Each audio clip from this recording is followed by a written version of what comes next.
Hey world, Ron Motter here with a very live, live streaming conversation with Marcus Endicott on this March 13th in the US of A and March 14th in Australia as we are talking about making sustainability smarter. This is the conversation with Marcus Endicott.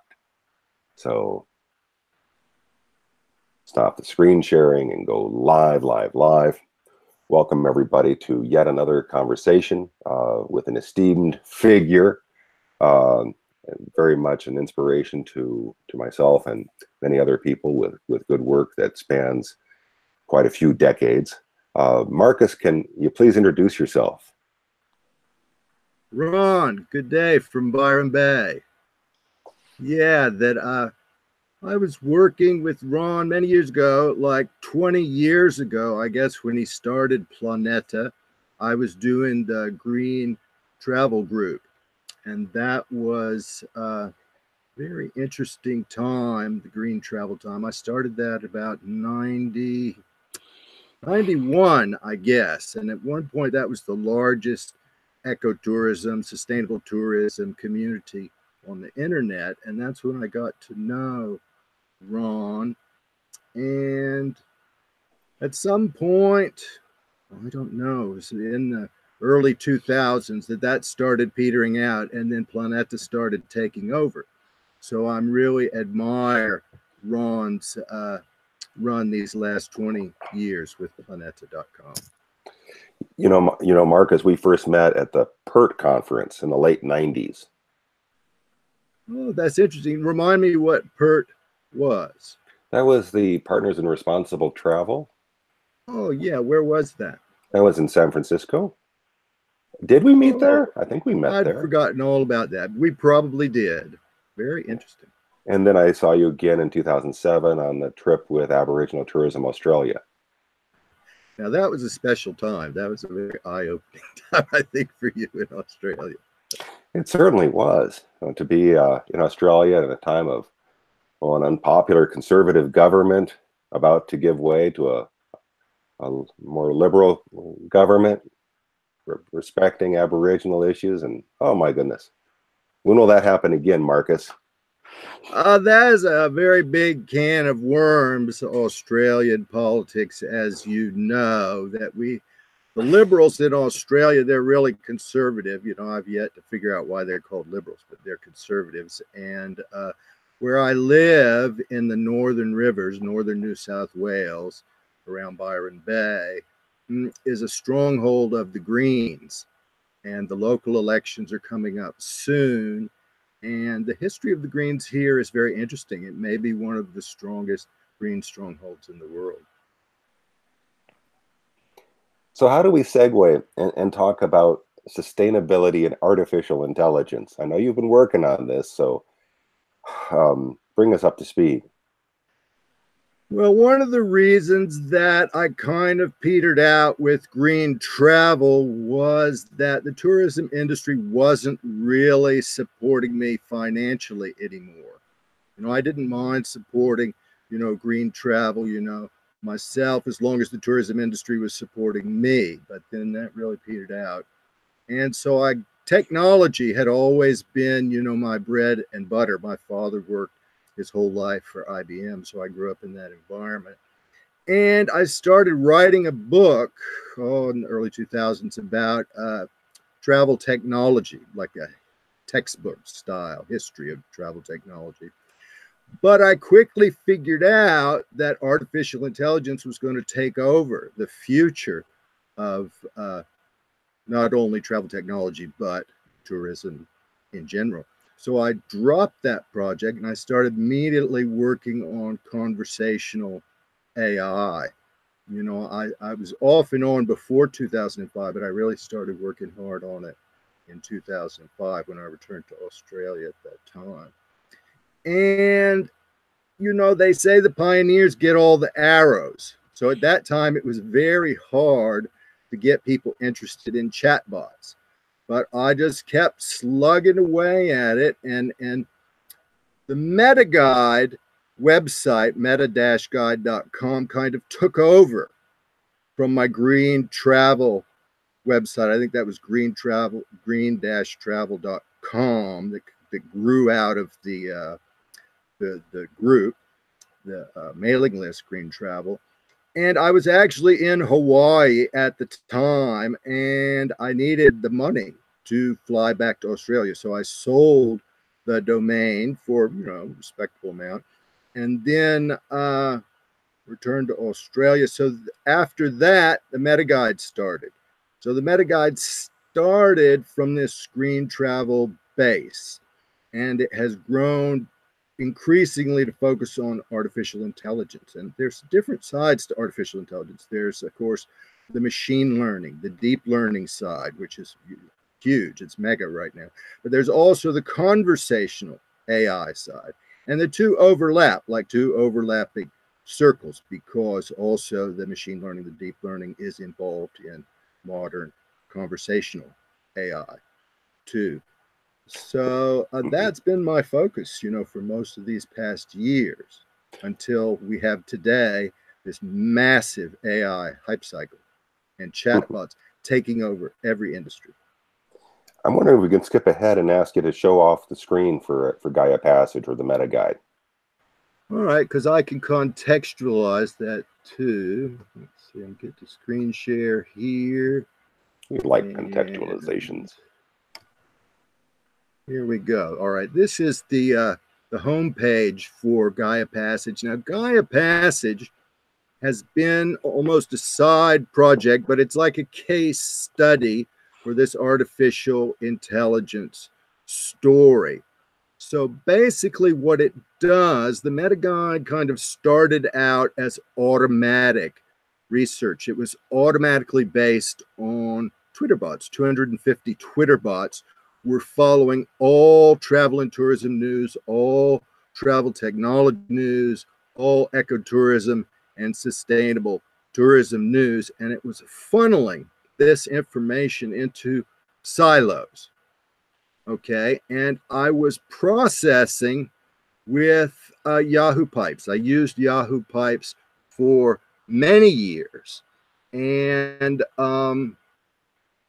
I had very complex pipes. I had very many, but right now, Yahoo Pipes is out of business.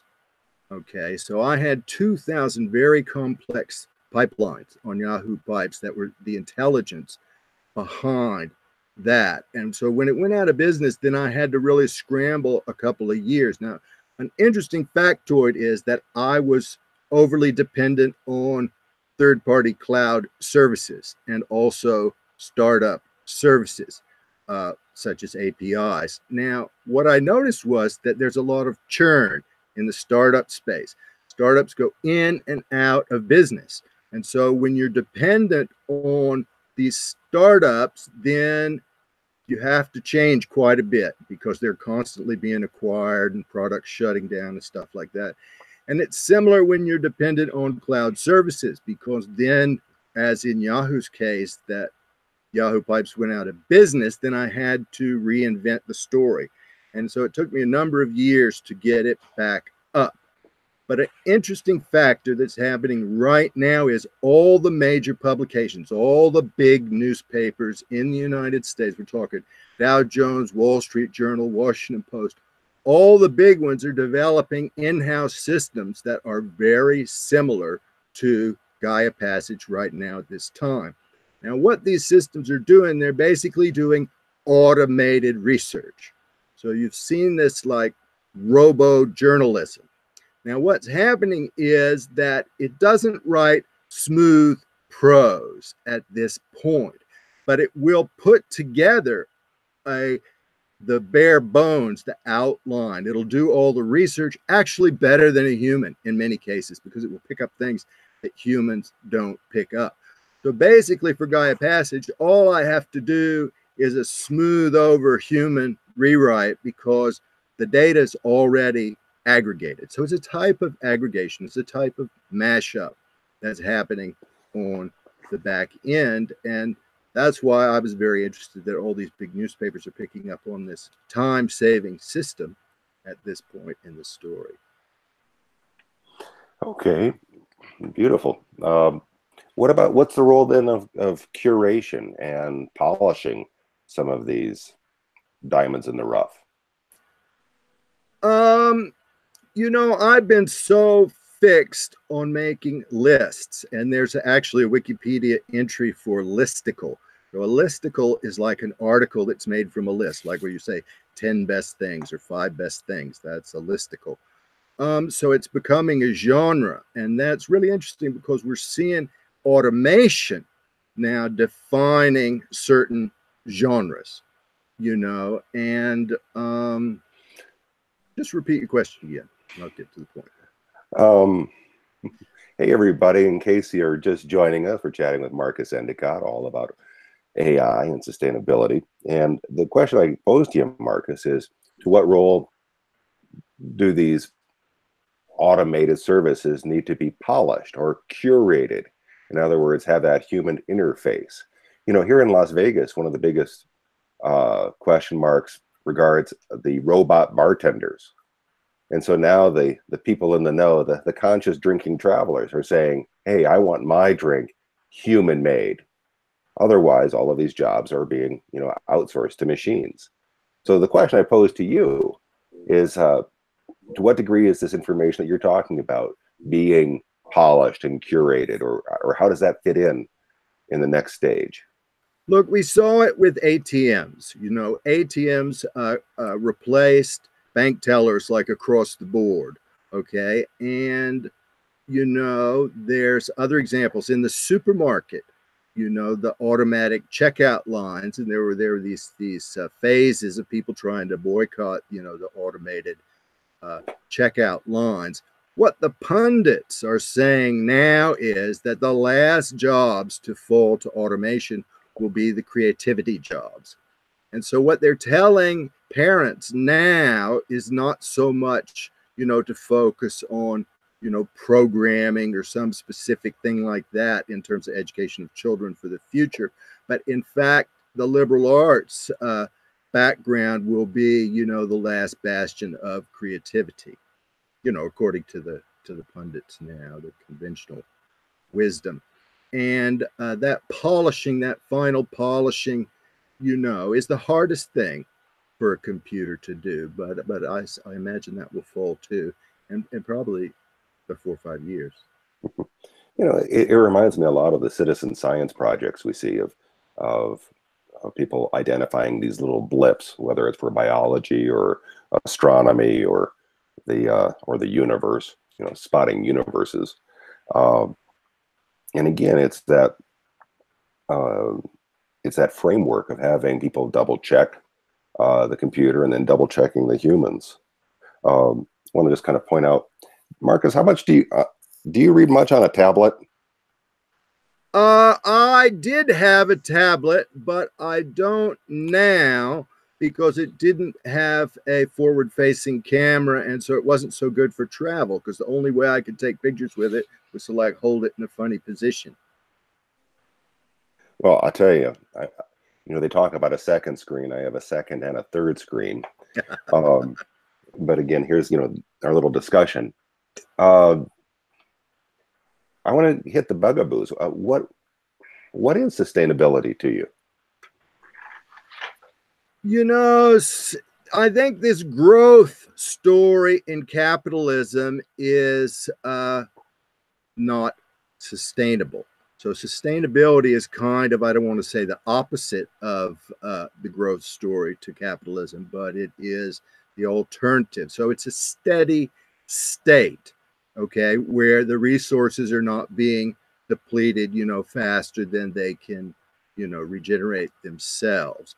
For example, today, I think we're fast moving to electric. I think that's pretty clear. A friend of mine just bought an electric van, which is a very interesting thing.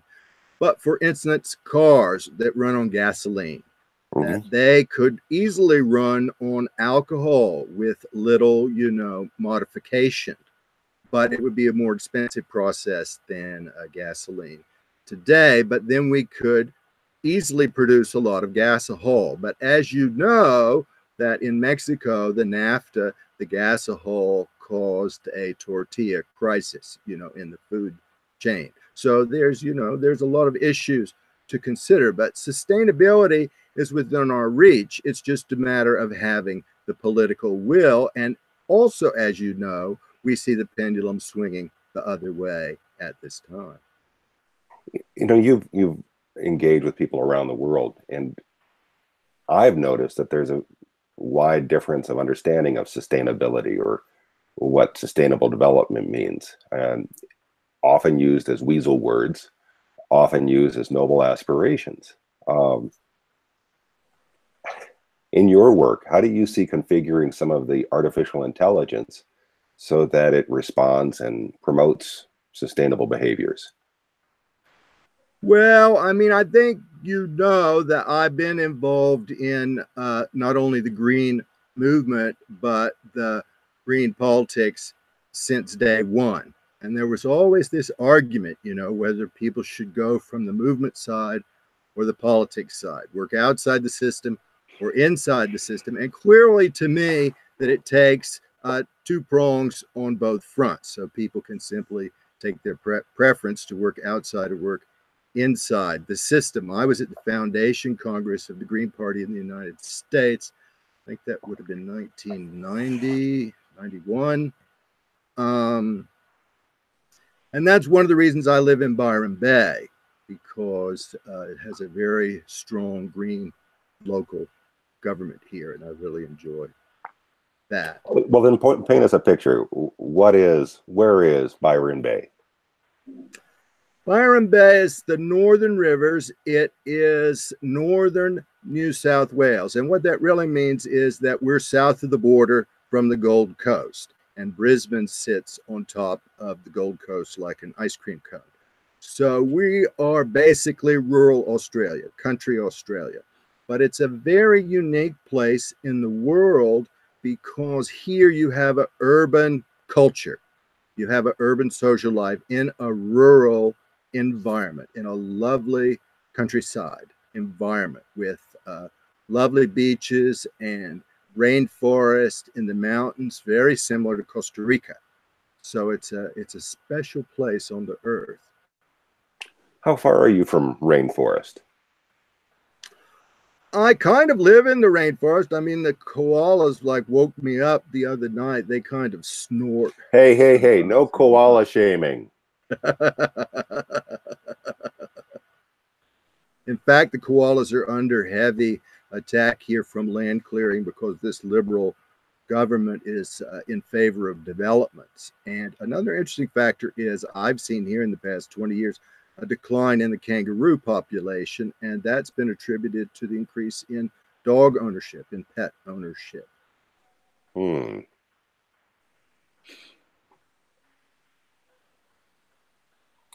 So I'm just doing some due diligence. And well, you asked about one second.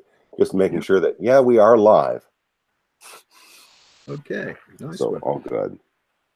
You did ask about the relationship of AI to sustainability, and I think that it's pretty clear that the complexity of sustainability is actually not up to human management. I think that that's a given at this point. And one of the things about AI will probably never be, human, as good as a human, like across the board. It's only in these verticals, in these silos, that AI, exceeds the human capability. So in terms of final product polishing on editing and writing, we've got a ways to go before AI can do that, but also in environmental control, because people have been talking about smartphones as sensors on the earth. So all the people in all the world, with these billions of smartphones are now a massive sensor network. And so I think that going forward in the future, especially this IoT, Internet of Things scenarios, and smart transportation, we're talking smart cars, smart homes, autonomous cars. I mean, this impacts on also the travel and tourism industry, because that involves travel and transportation. And all these things are going to, and this massive data sets being generated are beyond human comprehension, actually. And so it's going to take artificial intelligence to manage these things. And I think going forward that in terms of environmental sensing and things like that, that artificial intelligence is going to be crucial. Again, I kind of go back to the question of curation and human interface. We're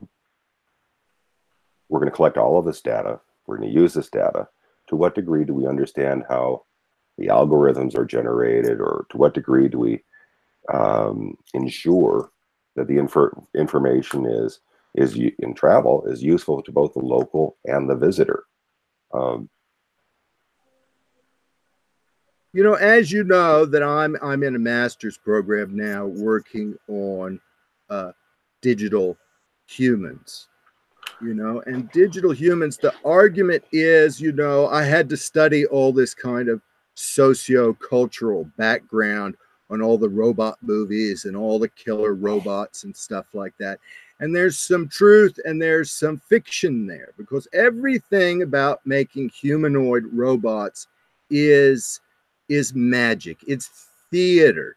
It's purely mind games, playing with the mind of the consumer to convince the consumer that the thing is anthropomorphic, anthropocentric, all right? Because they're not. They will never have the motivations of a human, and all these diabolical robot scenarios depicted in fiction are based on anthropocentric worldview, and the AIs will never have that. I still need you to define some terms. What's a digital human, and moving forward, what's a digital twin? All right. So right now we have this chatbot story taking over all aspects of industry, and that's natural language. But natural language is only one part. There's another part in robotics that's called embodiment. So when you combine natural language dialogue systems with embodiment, like realistic embodiment. So you had the Turing test, and there's you can argue either way. Some people think it's been passed, some people don't think it's been passed. But what I'm saying is it's very easy to fool people, okay, into thinking that a machine is a person.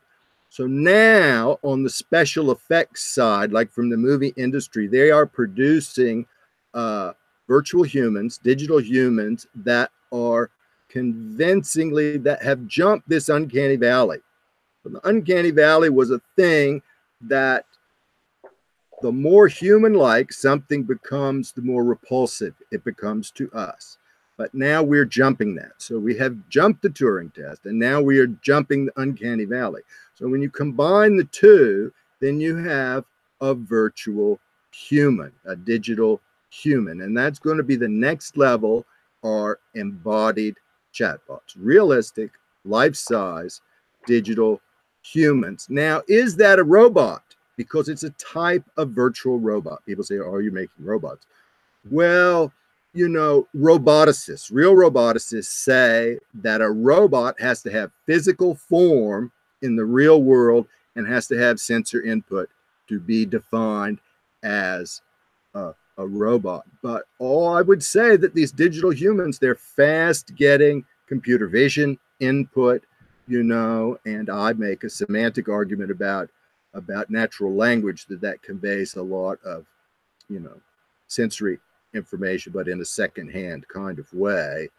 I think that these digital humans are going to take over. I think we're going to see them all over the place. I think like ATM machines, we're going to stop seeing ATM machines in the future, and there's going to be a digital human there.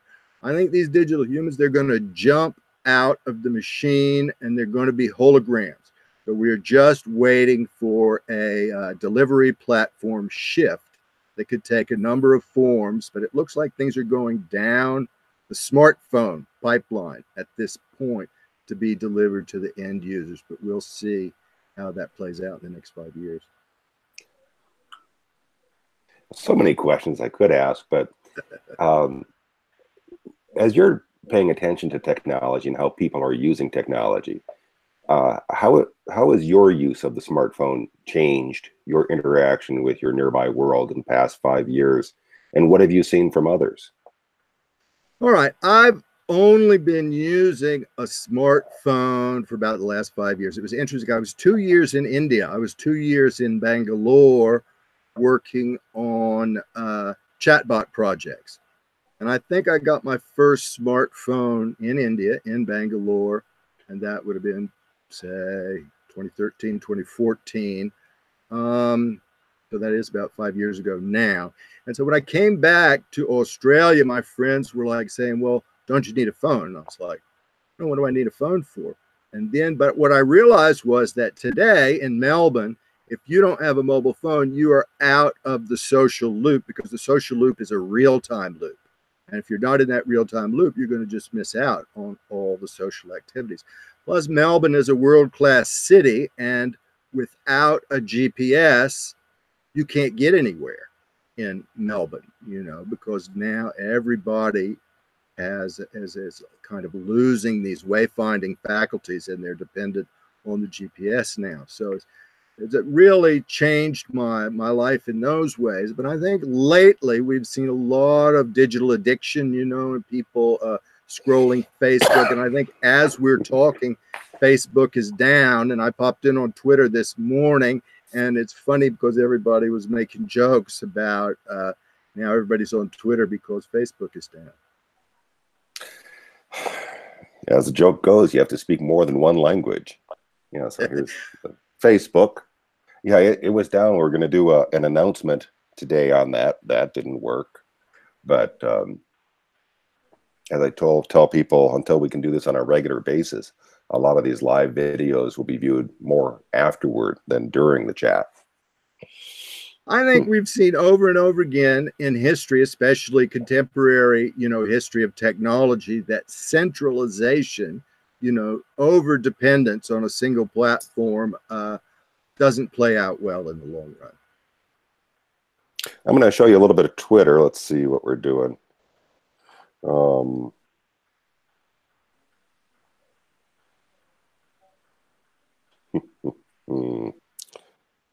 Here we go.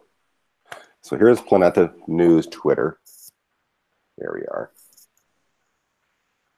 I want to thank you for participating and enjoying Responsible Travel Week, Marcus. I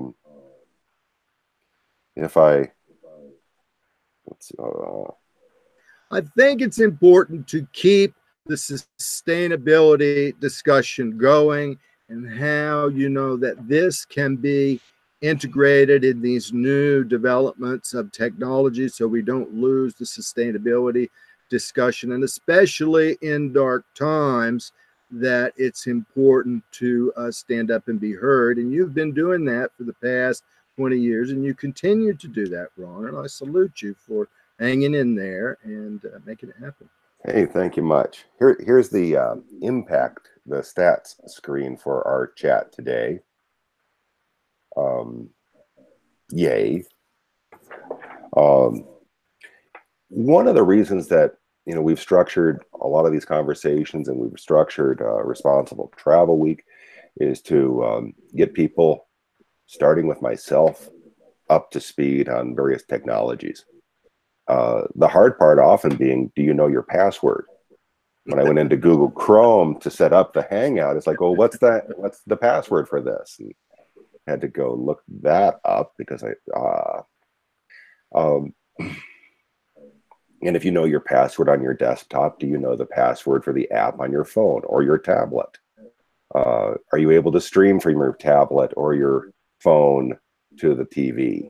Are you able to stream a cast, I should say, from your desktop or your laptop to the TV? You know, to what degree, you know, are you able to share? And, you know, Marcus, we've had these conversations going almost 30 years now. Planeta started in 1994, so it's 25th year time. I'm just, I want to say, when I launched Planeta on a gopher at the Communications for a Sustainable Future, which, by the way, is no longer in operation. Oops, our future wasn't so sustainable. That was fine, but then along came the web, and you could put stuff on the www that I remember back in 94 and 95. Ooh, we could have clip art, and that was so exciting. I forget where green travel had been before, but then it migrated to the E groups, which became Yahoo groups, which became Spam City. You know, the conversation has always been jumping around. I applaud your efforts of figuring out some of the technical specifications. Any ideas of where you think things will be heading in the next 5 to 10 months? Well, green travel, it started at the Institute for Global Communication. That was Association for Progressive Communications. That was based in San Francisco. And that's a very interesting story. There's enough in there for a book. I won't go into all of that, but it went to, I think, a commercial server, mailing list server after that, which was very expensive. And then it finally ended up on Yahoo Groups, which seems to be declining in use. I mean, all the action seems to be on Facebook right now, but Facebook is down today. I'm putting all my eggs right now in the digital human basket. So these are virtual robots. I'm learning to make these virtual robots, these digital humans, and it's quite interesting for me. It's quite fun because I put so many years into the conversational AI side, say at least 10 years studying conversational AI, that now I'm doing virtual reality. And I didn't know that all virtual reality was based on game engines and game design. So I went to my current school is SAE Quantum in Byron Bay, and I said, can you teach me virtual reality? And they said, well, we can teach you game design. And I said, well, I want to learn virtual reality. And they said, oh, that's the same thing. So I've been on this journey through game design to get to virtual reality. Now there's virtual reality and there's augmented reality. There's also mixed reality. These now have an umbrella term called extended reality. And I believe that this is going to take over the entertainment space. I've been participating in the Byron Bay Film Festival quite a bit, and the last 3 years.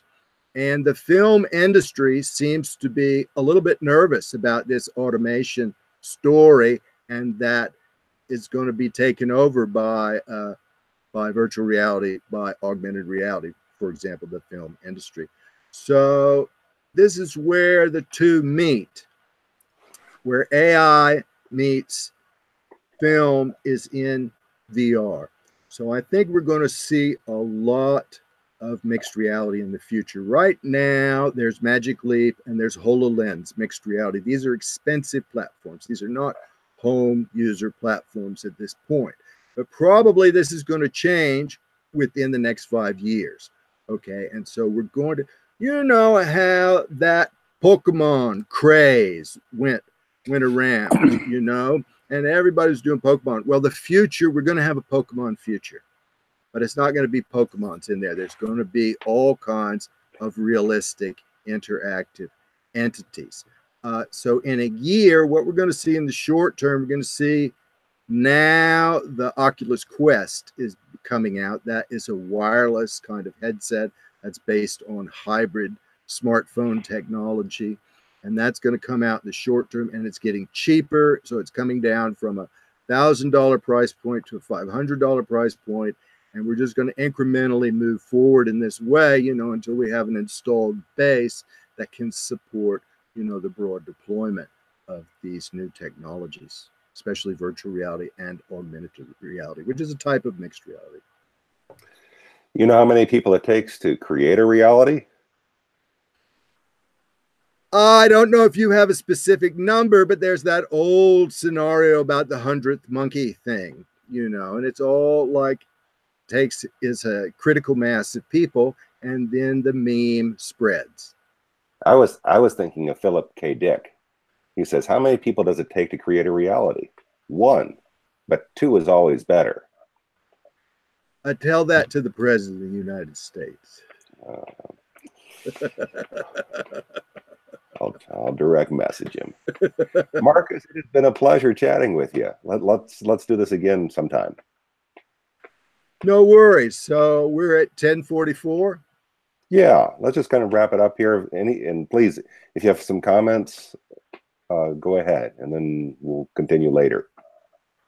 No, I'm happy if you're happy. This was a very interesting exercise, and let's do it again. We will most certainly do so. Marcus, many thanks, and stay online. We'll continue this conversation, but I'm going to press the stop broadcast button now. Thanks, everyone.